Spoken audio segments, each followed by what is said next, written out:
نو نن به ان شاء الله د بدر غزا تفصیلا بیانېږي. د هجرت په 18مه میاشت باندې یعنی ربیع الاول کې هجرت شو. دا کال مکمل اوته د بل کال د رمضان په میاشت کې. نو د هجرت د 18مې میاشتې په 18م تاریخ باندې یا په 14م تاریخ د بدر غزا جوړه شوې ده. د دې نه وړاندې بلکې د هجرت نه مخکې د مکې معظمې په آخري کال باندې د جهاد فرضیت راغلو. نبی علیہ الصلوۃ والسلام حضرت حمزہ رضی اللہ تعالی عنہ یا ابو عبیدہ صاحب یا بعض نور صحابه کرامو په مشرۍ باندې ځینې سریې بعضې ځایونو ته لېږلي وي. نبی علیہ الصلوۃ والسلام ته دا پیغام راورسېد چې د مکې معظمې خلکو هر کورنۍ او هر خاندان ډېر زیات قیمتونه شام ته لېږلي دي او یو لویه قافله یې د تجارت برابره کړې ده. 10 کسان د دې قافلې سره استازي ولار روانو. ټوله قافله په زرو اوښانو باندې مشتمله وه. غریب نه غریب کور د مکې معظمې هغه و چې په دې کې 1 مثقال سرو زرو قیمت لېږلی و. ورنه داسې خاندانونه ورکیو چې هغوی په سونو مثقال سره زر په دې کې د تجارت دپاره لېږلي و. نو نبی علیه الصلاة والسلام 2 کسان طلحه ابن عبید الله او حضرت سعید ابن زید رضی اللہ تعالی عنہما دا 2 صحابه کرام په دې باندې مامور او مجبور کړل چې ځای لاړ شي او د کافرانو چې ابو سفیان مشر دی د دې د دغه لخر د دې د دغه قافلې د تجارت اندازه ولګوي چې دا کومه ساحې تر رسیدلې ده. صحابه کرام د شام مشهور لار چې مکې معظمې ته تللی وه د هغې په خوا شا کې ګزمې کولي که دا قافله په موږ راشي چې رسول الله مبارک ته خبر کو. د نبی علیه السلام دا اراده وه چې دا قافله په ډېر څه باندې بار ده دا به ترې راستنه کم چې کله د کافر سره د جنگ اعلان وشي نو بیا به یې مال هم ترې اخلي او چې به مخه درغی نو وژنې به په دې به د مسلمانانو تقویه وشي. څه پیغام دی دواړو صحابه کرامو رانوړه. یو 2 نور کسان نبی علیہ الصلوۃ والسلام لېږل. بس ابن عمر او عدی ابن ابی الزغباء رضی اللہ تعالی عنہما دی دواړو ته وی چې تاسو دواړه لاړ شئ د ابو سفیان د قافلې خبر را تراوړی. د بدر سره نږدې یو کوی و قافلې به چې څومره راتلې نو بدر ته به ضرور ذکر راتلې چې د بدر نه بیا د مکې معظمې پورې په لاره نږدې اوبه نه راتله. دلته به خپل اوښان او ځانونه په اوبو سیراب کړل نو بیا به تلل دلته یې واړول. ابو سفیان بدر سره نږدې د یو غره په اړخ کې قافله هلته واړوله. جدي نومې یو کس و هغه ته یې ویې لاړ شه د بدر کوی ته معلومات راوړه چې دلته د نبي علیه السلام څه استازي خو به نه راغلي. هغه ته هلته ګونګوسی رسېدلی و چې دا قافله به مروغه نه تیریږي. جدي چې راغی د بس او د عدی ابن ابي الزغبا رضی الله عنهما سره ملاقات شو خو خبرې ورسره ونه کړې. دلته یو 2 زنانه وي د هغې نه دې صحابه کرامو تپوس وکړه چې تاسو ته معلومات شته دی دلته قافله راغلي یا نه. ادو جنا کو ورته وی چې راغلی نه د خلندو شپو کې به قافله ورسیږي. جدید دې تلاش نه ګمانو ک چې دا دوه کسان ولی پختنه کوي دې کې څه چل دی. دوړه صحابه کرام ستانه شو نبی علی السلام په اړه باندې. جدی په جلتې سره لاړ ابو سفیان ته وی نور نیم خبر خو دوه کسان رااله د زنانو نه تلاش کولو دې کې څه خبره شته.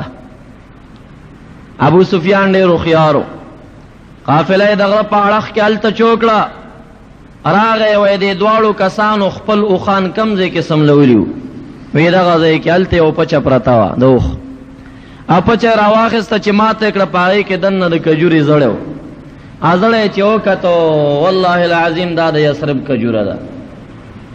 دا خلک د یثرب د مدینه منورې د دې معلومات قافله استنکړه د بحر پاړخ باندې او د دې لارې نه چپ چپ ډېر په لري لار باندې راتا وکړه پدې رانغی. لیکن یو کس د دمدمه په نوم باندې هغه په اوخ باندې سور کچ جلتې سره مکه معظمه تلاړ شه او چې کله اورسېدې نو خپل ګریوان او جامې وشلوه او د جبل ابي قبيس په سر ودرېږه او د واویلا چغې ووهه چې نر ښځې د مکې معظمې راغونډ شو. بیا ورته ووایه چې ستاسو ټول مال محمد رسول الله لوټ که زر راوځئ استازی هلته ولېږه. په دې یېرېده چې د شا د اړخه راپسې څوک رانشي. نبی علیه الصلاة والسلام د مدینې منورې نه را روان شي. د یک شنبې ورځ ده د رمضان د روژې د میاشتې 12مه ورځ ده. د سحر مونځ چې وشه نبی علیه الصلاة والسلام اعلان وکړ ما سره د دوو شیانو وعده شوې ده یا به دایي چې عیر به وي یا به نفیر وي یعنی یا به جنگ سره مخامخ کېږم یا به قافله د تجارت روغه راولم. تاسو کې که څوک ما سره ځئ نو تیار شئ. 14 د پاسه 300 صحابه کرام راووتل په غاړو کې تورې اچولې وې. نبی علیه الصلاة والسلام ته راله وی یا رسول الله موږ تاسو سره ځو. الته د نبی علیه السلام ترور د عباس صاحب خور د بیبي عاتکه د شپې خوب ولیده مکه معظمه کې چې د جبل ابي قبيس په سر باندې یو سړی په اوښ باندې سور دی یا د بطحانه راښکاره شو آواز یې وکړه واویلا آیا د مکې خلکو راغونډ شئ په 3 شپو کې خپل مړي راغونډ کئ. بیا حرم شریف ته دننه شوه او بیا دې غره ته وخته جبل ابي قبيس ته یو کاڼي تیله ته ورکړه. خوب ګوري دا کاڼی زره زره شه او د مکې معظمې هرې کورنۍ ته د دې کاڼي زرې ورسېدې. سهار ورور ته وایي عباس صاحب ته چې بېګا مې داسې عجیب خوب لیدلی دی خو چا ته وایه ما ولید د عباس صاحب مخکینی انډیوالو هغه یې بیل کوی داسې خوب زمون خور لیدلی دی خدا حل چاته مه وایه. هغه لاړو ابو جهل لعین د لویو کافرانو سره په مشوره ناست دی. ولید ورته وایي د عباس صاحب خور بی بی عاتکې داسې خوب لیدلی دی. ابو جهل لعین غصه شو راغی حضرت عباس صاحب ته دروازه وټکوله هغه یې بهر ته راویستو او په سختو الفاظو یې ورته ووي اما رضیتم ان تنبأ رجالکم حتی تتنبأ نساؤکم. دومره کافي نه ده چې نارینه هم د پیغمبرۍ دعوې وکړي اوس تاسو خاندان کې ښځې هم د پیغمبرۍ دعوې کوي. سخت سخت خبرې عباس صاحب ته وکړي. 3 شپې به زه انتظار کوم که 3 شپو کې څه خبره مې وانه اورېده بیا به زه داسې لیکم یو خط به لیکم او ستاسو په دروازه به یې ځوړندوم چې په ټولو عربو کې د رسول الله د خاندان نه دروغجن خاندان نشته دی. لا یعذ عباس صاحب خفه دی. بیبي عاتکه ورته وایي تا ته ما وی چې ګورې دا خوب دی چاته مه وایه. د خاندان جنکۍ راغونډې شوې. حضرت عباس ته یې پیغور ورکه وی ستا وراره محمد رسول الله نارینهو کې به ستا تربور خبرې کولې اوس تا په زنانو کې خبرې کوي تا ته په دې غیرت نه درځي. عباس صاحب وایي وی دا خبرم ډیر زور راکړ، ډیر غوسم. ما وی چې درېمه ورځ راشي او کدا خوب رښتیا شو خاصه بم دې ذلیل وی، او که رښتیا نشو دی به راځي ما ته بس خبر کوي، بیا به زه د خبر انتقام ته اخلم. یو شپه تېره شوه، ابو جهل راغی، دروازه وټکوله، وی 2 شپې درته پاتې دي. دویمه شوه روز تېر شه، درېیم شوه روز تېر شه او ماښام ته لږ ټیم پاتې دی. ابو جهل لعین وی زه د کوره را روان شم، جنګي خول مې په سر که، ځان سره مې پټه سلا راواخېسته. ما وی اوس به ابو جهل خوله خلاصوي او زه به په ابو جهل ګزار کوم. زه هسې م غوسه وم، زنانو پیغور را کړی وی چې د حرم شریف په اړخ رالمه، ګورم چې د جبل ابي قبیس د اړخ ابو جهل منډې راوی او ورخطا دی. وی ما ورته وی ودرېږه څه قیصه ده، خدای دې وشرموه. وی راته وایي ته خبر نه یې، دومدمه را رسېدلی دی او زمونږ ټول مال قافله چې کوم هغه محمد رسول الله چور کړی ده. پیغام راغی، دومدمه را ورسېده چې خلک راوتي دي او که خپل مال بچ کول غواړئ نو مخې ته راوځئ. اعلان یې وکړه یا به را سره جنګ ته ځئ او که څوک جنګ ته نه ځي نو هغوی به د یوم د جنګ کوونکي قیمت ورکوي. 900 کسان کافران برابر شو. عتبه او شیبه راغله، دا دواړه اگر که کافرانو خو لیکن ډېر متشدد نه و. ابو جهل ته وایي منگ تا دا سے پیغام راغلے چې ابو سفیان قافله چپه لګلې ده او چار کله قافله ستنه شوې ده نو مزه جنگ تا. عقبه بن ابي معيط یو چادری او برقه پیدا کړه او دی ابو جهل لعین درنجو کسوړه پیدا کړه. عتبه ته راوړه، عقبه بن ابي معيط ورته وایي ها دا چادری واغونده ته خو ښځی. ابو جهل ورته دا کسوړه ورکړه، سترګې دې تورې که تاسې م ښځه دلته خپل سترګې توروه. عتبه په دې کې غوسه شو، ورته وایي د بدر میدان کې به زما او ستا پته لګېږي. په غوسه را روان شو. شیبه ورور یې هم را روان که، ولید یې وراره و هغه هم را روان که او را یې واستو یا یې زوی و.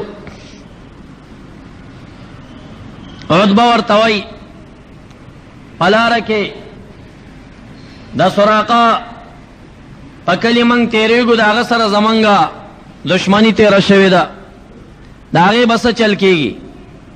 ابلیس لعین د هغې کلي د مشر په شکل چې سراقه و ښه غټه ږیره یې پرېښې ده، د هغې د مشر په شکل راغی. وی ولې لانجه کېږئ؟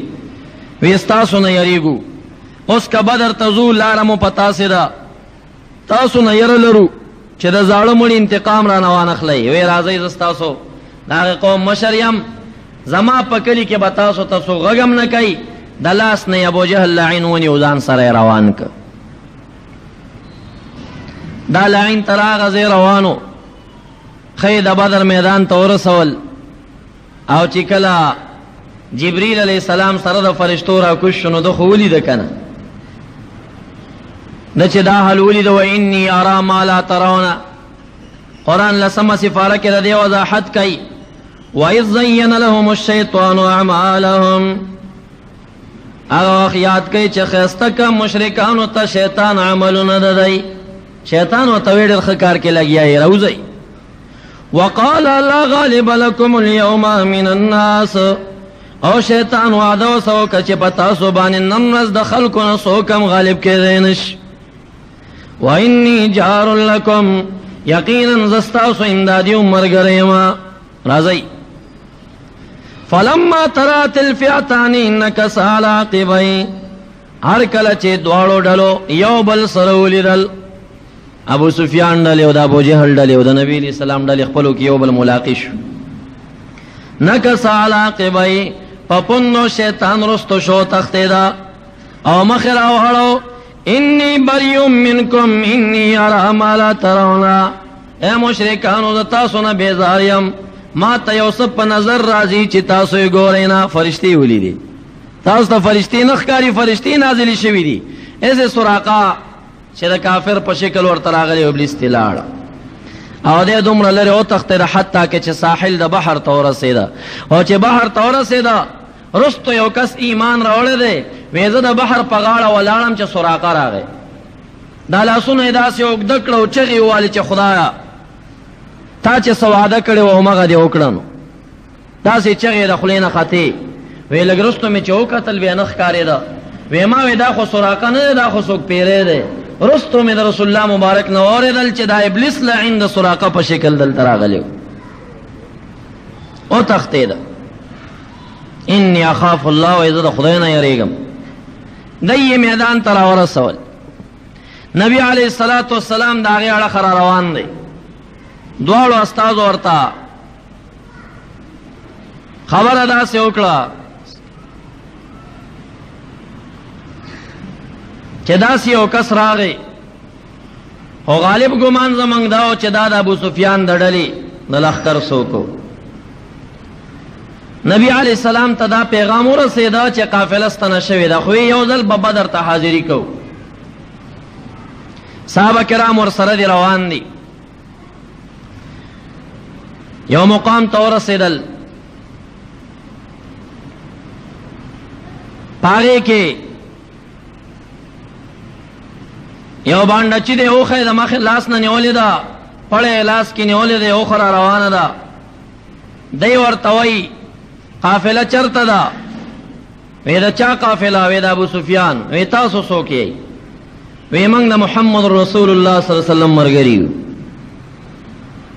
وی محمد رسول الله تاسو کې شته دی وی یاو وی ما ته اوخه نبی علیہ السلام تراغه وی ته د الله پیغمبري وی یاو اوخه ته ګوته ونیوئ زما د اوخه د دې په خېټه کې څه شی دي رسول الله مبارک په پوه شو خو غلش حیا ورله د نبی علیہ السلام یو غلام او سلمہ ابن سلامہ ابن وقش نامه وا هغه ورته وای تب محمد رسول الله دا اعتراض جواب خو زم در کولای شم نکحتها فهي حبلى منك دی اوخه سره تابتکاری کړی دا د دې په خېټه کې ستا مرداری پرته ده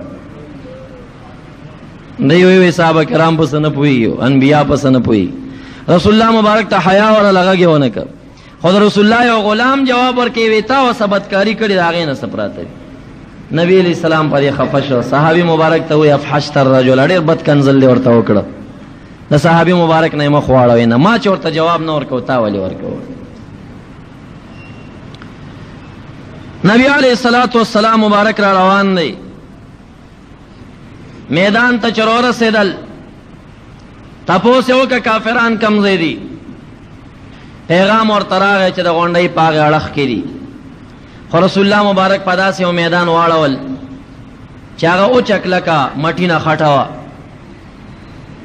صحابي مبارک راغه یا رسول الله دا تاسو ته د خدای نه واحده او که تاسو د جنگ د چل د وجه نه دازې مختار کړی دی وینا دا خدیعه دا چل دی وی یا رسول الله دا د جنگ ځای نه دی که باران در باندې وشو اسونه به خوېږي ادارو کسان به مزل نشي کولای دا خزانه ده لګ د دینه کوش لند خړګی تا لند اورزه تلارشا او دا سیاړخ کې چې وبوته هم نږدې او دا شګلنځه پدې چې کله باران وشي نو هغه به جنگ ته جوړ شي کافران براشي په مټین زبان بشي دا غي باسونه مخويږي پیدا کسان به مخويږي رسول الله مبارک خاموش شو جبريل علیہ السلام راغی وی یا رسول الله دې صحابي چې کوم راي درکړه خدای تعالی و اداره یا خدا پدې عملو ورکو شو غزیتا رب ذل جلال باران را واسطه هغه تیشه کې راغونډ کړه خسته خسته ډندو کې ځان ته جوړ کا اده بدر د کویو به خودم رضیات نه وی چې دومره سونو خلکو ته دورس لګ وخت چې داغین او بوس کل شاو چې شوي او دا ډندو کې د صحابه کرامو سره ډندونه ډک پاتې شو کافران به وبو پاتې شو غي سره بیا وبنوي پاور میدان کې وبن ټینګي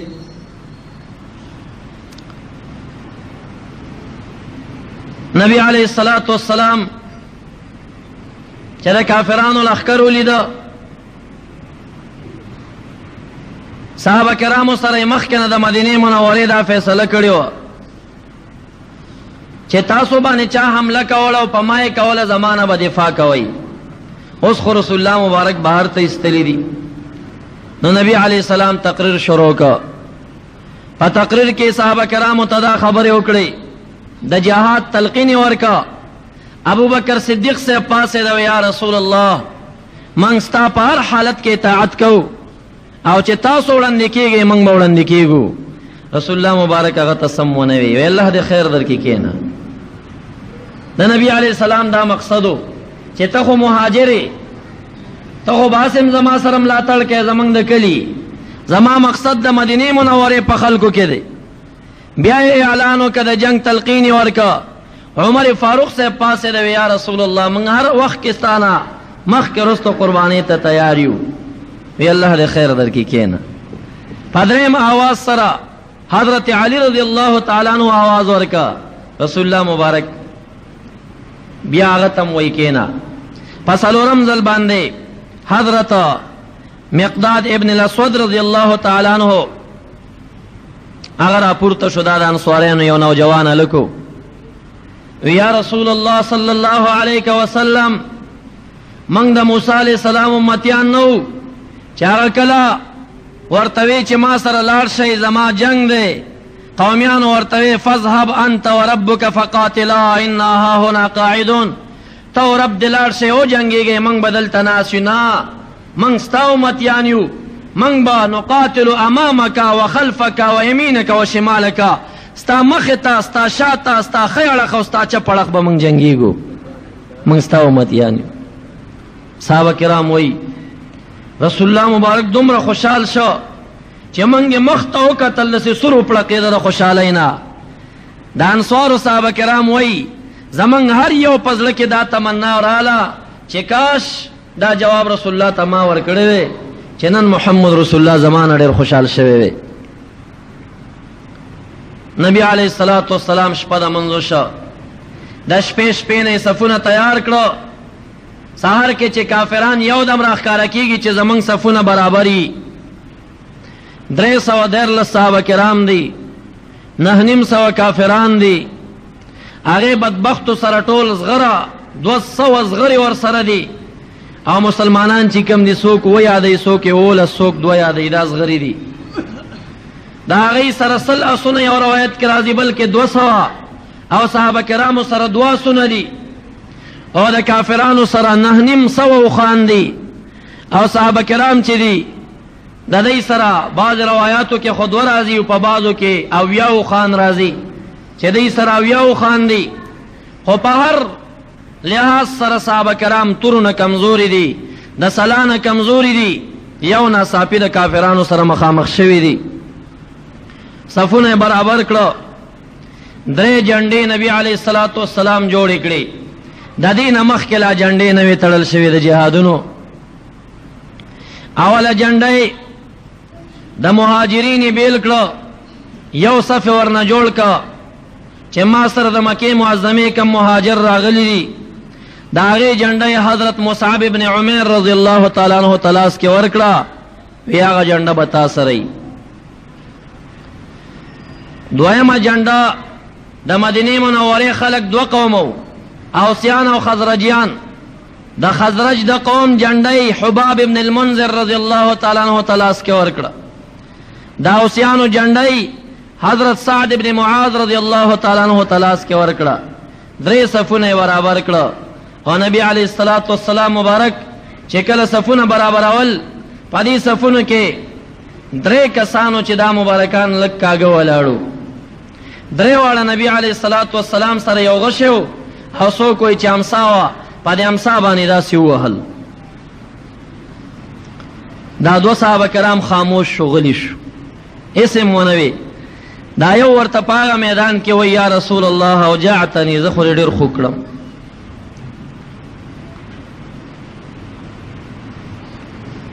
نبی علیہ الصلاة والسلام یا صفونه برابرئ یا ورته ودرېده اوس به مانه انتقام اخلي.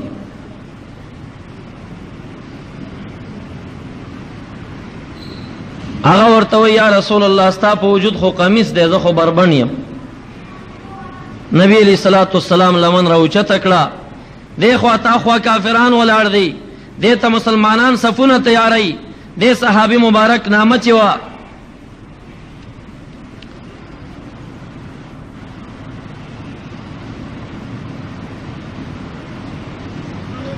دا صحابی مبارک چې اسود نامه وا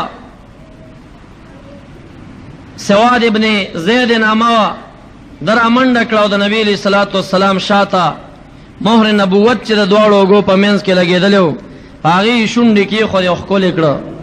رسول الله مبارک ورته وی دا کار دی ولې وکړه؟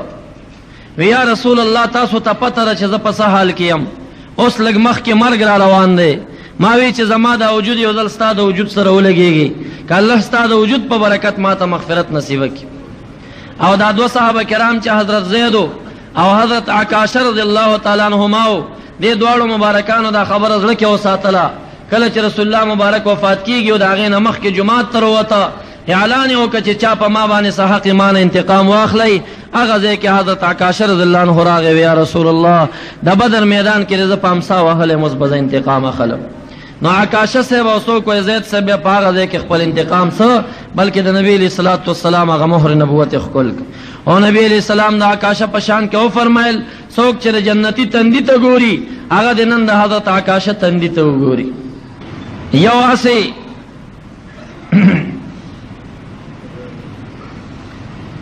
مقداد ابن عمرو الحمدانی ته ورکړه او دویم هسې مرثد ابن ابي مرثد الغنوي رضی الله تعالی عنہ ته نبی علیہ السلام ورکړه. رسول الله مبارک یې وړخته شو، یو سفر ورته داسې جوړ شو، په دې سفر کې دننه په مانځه باندې ودرېده.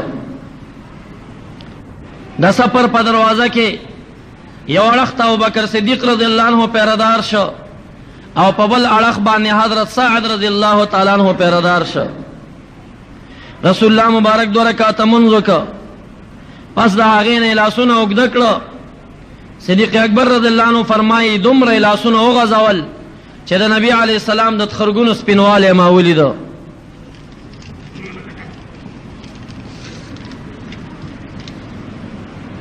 دعا کوي الہ العالمین مکہ معظمہ کے 13 کال دعوت میں وچلو او مدینہ منورہ کے 100 کال دعوت میں وچلو 13 د پاسه 300 کسان میں برابر کړی دي. الہ کنن زما د دې وړې ډلې امداد کې وای کا او که امداد نه کې الہ العالمین د قیامت د ورځې پورې به بیا ستا نامم څوک په خوله باندې وانخلي. عجیب الفاظ وای. صدیق اکبر صاحب را منډه کړه، نبی علیہ السلام یې د شاته لمن نه ونیو. وی یا رسول الله بس کوي، تاسو داسې الفاظ استعمال که ضرور امداد راځي. رسول الله مبارک لاسونه نور موږده کړه. وی الہ 13 کاله مې مکه معظمه کې دعوت وچلو، 105 کال مې مدینه منوره کې دعوت وچلو، 313 کسان میں برابر کړی دي. الہ که زما د وړې ډلې امداد کې وای کا او که امداد نه کې نو د قیامت د ورځې پورې به څوک نوم په خوله وانخلي. خو چې دریم کرته نبی علیہ السلام لاسونه اوږده کړه او دعا یې وکړه، مخامخ غونډۍ باندې ګردونه ښکاره شو. رسول الله مبارک صدیق اکبر صاحب ته وایي ابشر زیر قبول کا، مخامخ غونډۍ ته وګوره، غونډۍ د تخکاری ویاو وی پدی کې سدي وی ګردونه دي. وی دا د جبرئیل علیہ السلام د زرو فرشتو سر را نازل شو. حضرت علی رضی الله تعالی عنہ فرمای وی زه په دغه حال کې چې جبرئیل علیہ السلام راته د بدر د کوی په غاړه باندې او ما بوکره او چتول چې یو شدید باد راغی، دویم باد راغی، دریم باد راغی. رسول الله مبارک تعالی داسې بادونه دي. وی ما ته وی په اول باد کې جبرئیل علیہ السلام زرو فرشتگانو سره راورسید او په دویم باد کې میکائیل علیہ السلام د زرو فرشتو سره راورسید او په دریم باد کې اسرافیل علیہ السلام د زرو فرشتو سره راورسید. د شپې نه عتبہ ابو جهل ته پیغام ولېږه چې تا ما ته مکه معظمه کې پیغور را کړی چې ته ښځی، سبا به زما ستا غیرت معلومیږي، میدان ته به وځو.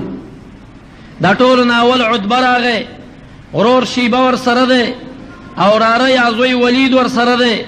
ودرېده البراز البراز یا محمد ابن عبدالله، اے د عبدالله بچیا، یا محمد رسول الله. پهلوانۍ ته راغلم ما ته څوک مقابلې ته وباسه. د مدینې منورې غیرتمند صحابه کرام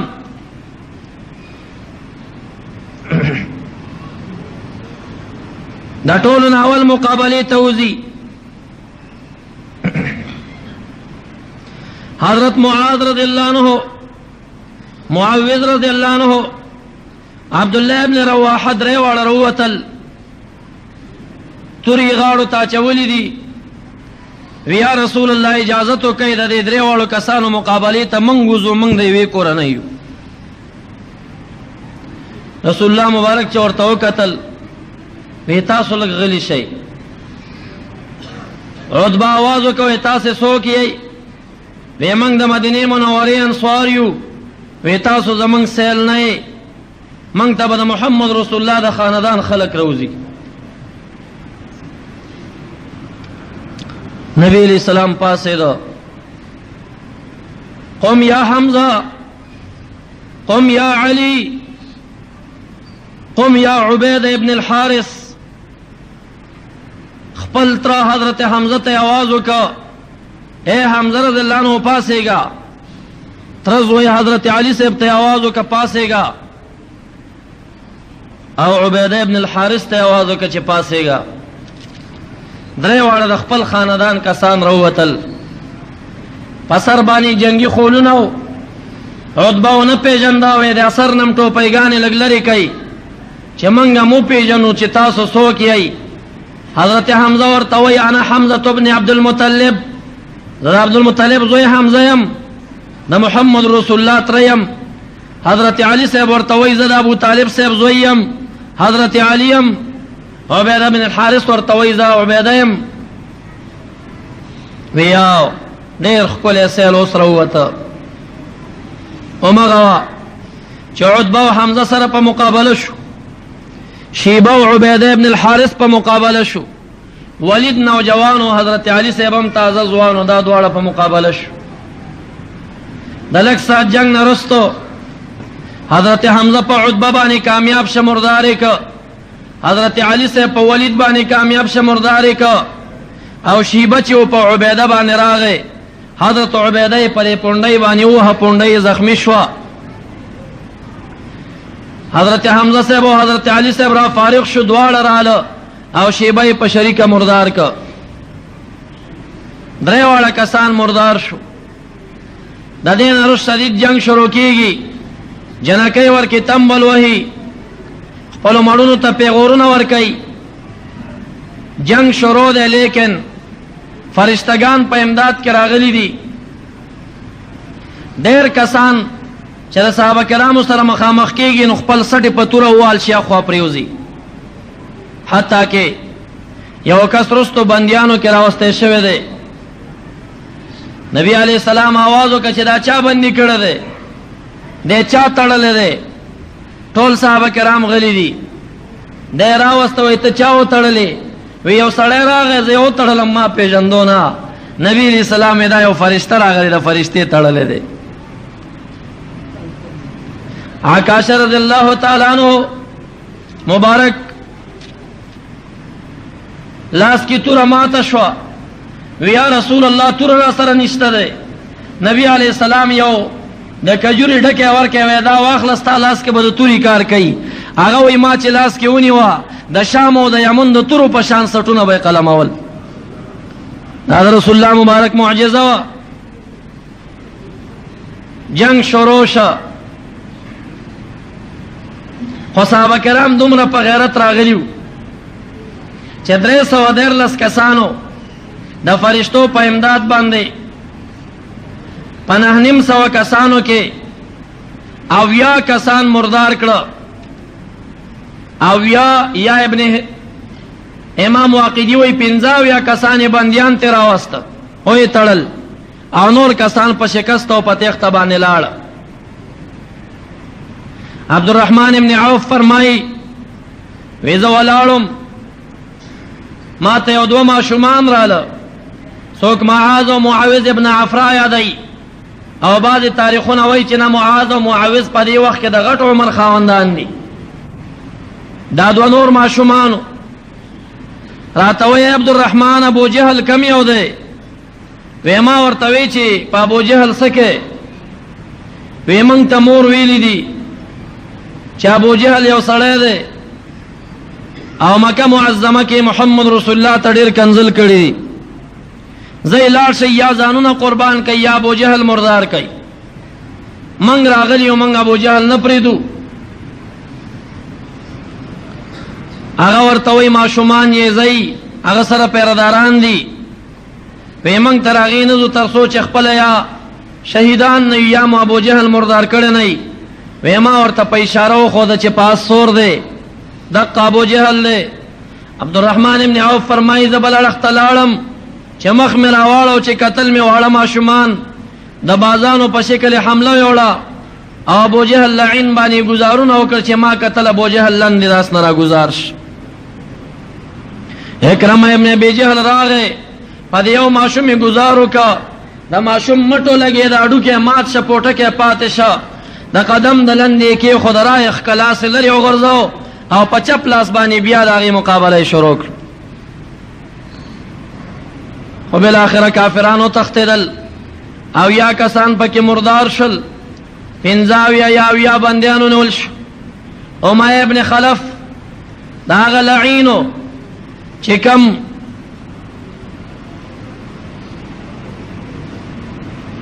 بلال حبشي رضی الله عنه به مکه معظمه کې په شګو سملو، دا امیه ابن خلف چا باندې راوسته؟ ما رسول الله مبارک ته بوزئ که مې وژني که رانه فدیه اخلي ورکومی. جنگ ختم شوی دی، بلال حبشي صاحب لګیا دی صحابه کرامو ته وړاغېږي، خدمت کوي. چې سر را پورته که ګوري امیه ابن خلف روان دی، یو دم لاسونه یې په وړو ککړ دي، وړه یې په ځای باندې پرېښود او رامنډه یې کړه. وی دا امیه ابن خلف عدو الله د خدای دشمن، لا نجوت ان نجا، که امیه ابن خلف در نخلاص شو ګوره بلال کامیابیږي نه، مه یې پرېږدئ. څوک عاصم صاحب یادئ، څوک بل صحابي راځي ورسېده او سیملو، بلال حبشي ورته په دې سینه باندې کېناسته او بل صحابي راغی په دې خېټه کې ورته توره وردن نه کړه او د ملا هغه تیرې چغا وکړه، اواز یې وکړه، مردار یې کړه. او څوک وایي چې ژوندی رسول الله مبارک ته راوسته. رستو نبی علیه السلام چې بلال صاحب ته وکتل، بلال صاحب د غصې نه پرشېږي، وی یا رسول الله امیه ما ته راکئ دی زه نه پرېږدم. مکه معظمه کې د په ما ډېرې سختۍ تېرې کړي دي. نبی علیه السلام عاصم صاحب ته وایي امیه مه پرېږده، سټ ته پرې کا. عاصم ابن کلیب رضی الله عنه راغی، داسې امیه ودرو او سټ یې ترې ووهه، لرې یې ترېنه وغورځو. خو صحابه کرام ډېر په غیرت راغلي وو. حضرت سعد صاحب فرمایي وی زما پلارو زه را روانو جنګ ته، وی پلار مې وی چې زه به ځم، ما ورته وی زه به ځم، وی حتی که موږ دواړو خپلو کې پچه واچوله، پچه زما وخته، هغه سعد صاحب مبارک د جنگ میدان کې شهید شو.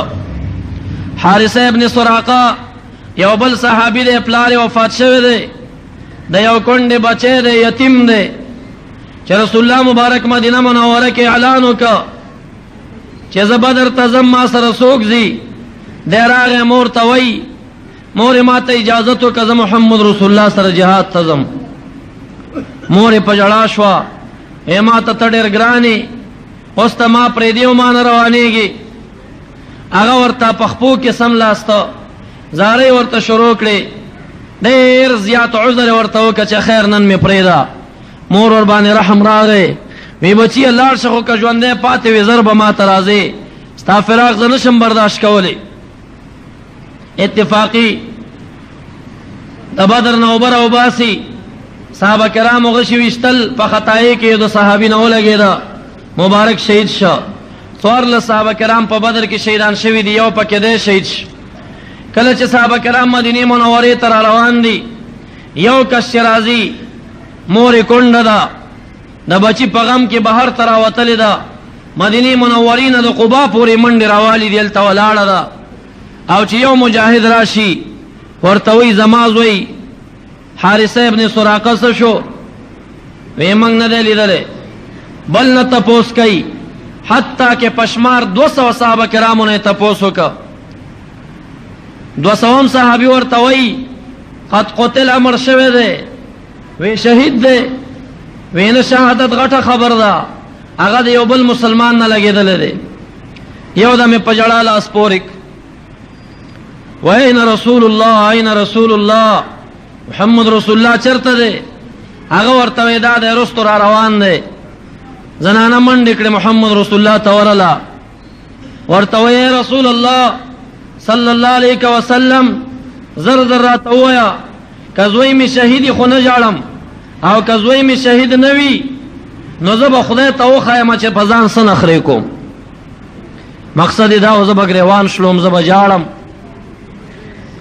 رسول الله مبارک غلی دی ورته وایي زنانه ستا څه مطلب دی وی دا راته ووایه زوی مې شهید دی که نه که زوی مې شهید ووایه او که شهید نه وي نو خدای ته به زه وښیم چې په ځان څه کومه په درېیم کرت باندې چې دا خبره وکړه رسول الله مبارک ورته وایي اے ساده زنانه ستا دا ګمان دی چې یو جنت دی یو جنت نه دی انها لجنان جنتونه ډیر دي وان ابنك لفي جنة الفردوس الاعلى ستا زوی چې دی دا په جنت فردوس اوچت کې دی او هغه جنت الفردوس چې د هغې په چت باندې د خدای عرش دی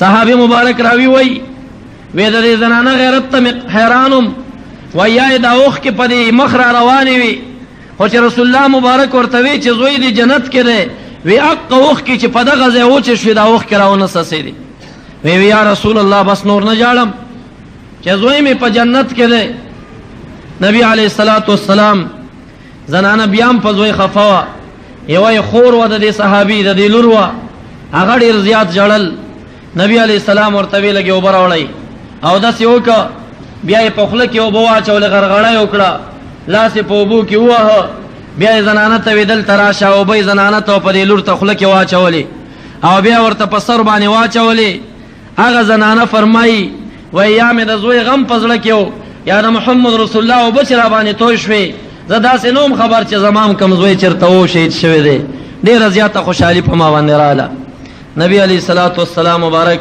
واپس را روان شه عبدالله ابن مسعود رضی الله عنه دې وخت کې نوی ظلمی شوی په لار کې را روان دی یا رسول الله زه خو رستو خبر شم ما ته مو څه غذا ساتلې وی د بدر میدان ته لاړ شه که چا کې لږه سایې مردارې کا ته به غازي شي به مردار شي وی چې لاړم یو کم او یا ټول مردار دی ابو جهل کې لږه لږه سا خوځېږي وی چې ورلم د خولې نه دا آواز را وباسي په دې خفه یم چې د دیکان بچو وژلم په دې خفه یم چې د دیکان بچو وژلم کش کې یو سیل وژلی وی دا بېدینه په دې وخت کې هم دا غیرت خبرې کوي وی ما ته سټ پرې کو خو د خولو نه د خولې نه د سپي په شان غپا راله وی ته ویرېدم وی بیا ورلم غوږ او پوزې مې ته پرې کړې په ټوټه کې مې واچولې نبي علیه الصلاة والسلام ته مې راوړې چې دا د ابوجهل غوږونه پوزې دي حضرت جبریل علیه السلام راغی وی یا رسول الله مکه معظمه کې دی عبدالله ابن مسعود صاحب د سورة الرحمن پاڼه په بیت الله وی ځانده کړې وه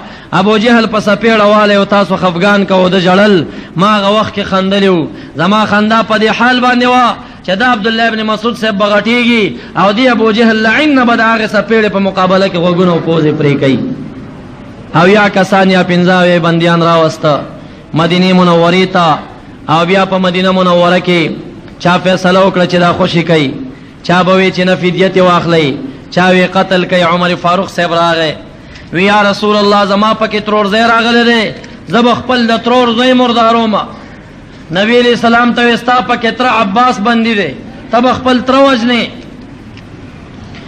ابوبکر صدیق صاحب ته وی ستا پکې زوی عبدالرحمن بندي دی ته به خپل زوی وژنې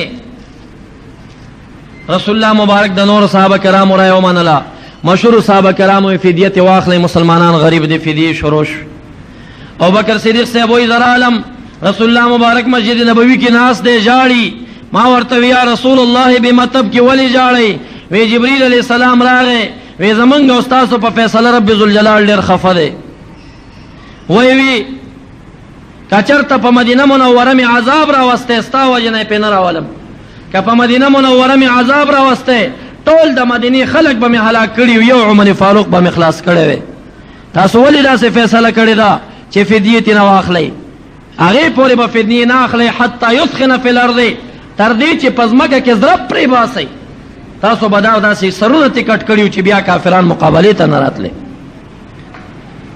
فدیه شروع شوې وي د هر چا نه فدیه اخیستل کېدې د نبي علیه الصلاة والسلام تره عباس صاحب د رسول الله مبارک د عایشې بیبي د کوټې په خوا کې یو کوټه وه په دې کې په زولانو تړلی ټوله شپه عباس صاحب انکي کول رسول الله مبارک په کټ کې اوښته راوښته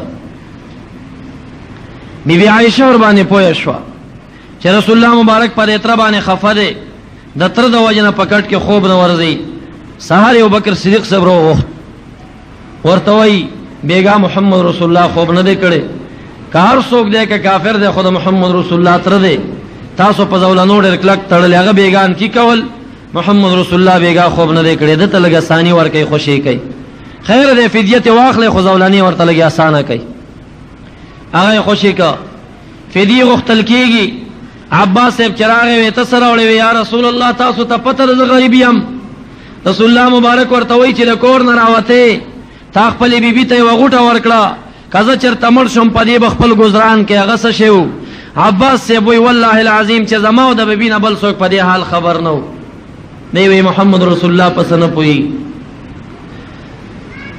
د بیبي زینبې خاوند د نبي علیه الصلاة والسلام زومو هغه هم په بندیانو کې راوستی شه ورته وایي فدیه ورکوئ زه غریب یم وی مکې معظمې ته خط ولېږه سره ولېږه مکې معظمې ته خط ولېږه خپلې بیبي د محمد رسول الله لور د بیبي زینبه هغې ته خط کې ولیکل چې زه بندي یم فدیه غواړي پلار دی ما ته سره ولېږه بیبي زینبې په غاړه کې یو هار و هغه هار یې راولېږه وایي ما څه خو نور څه نشته خو دا هار محمد رسول الله ته ورکه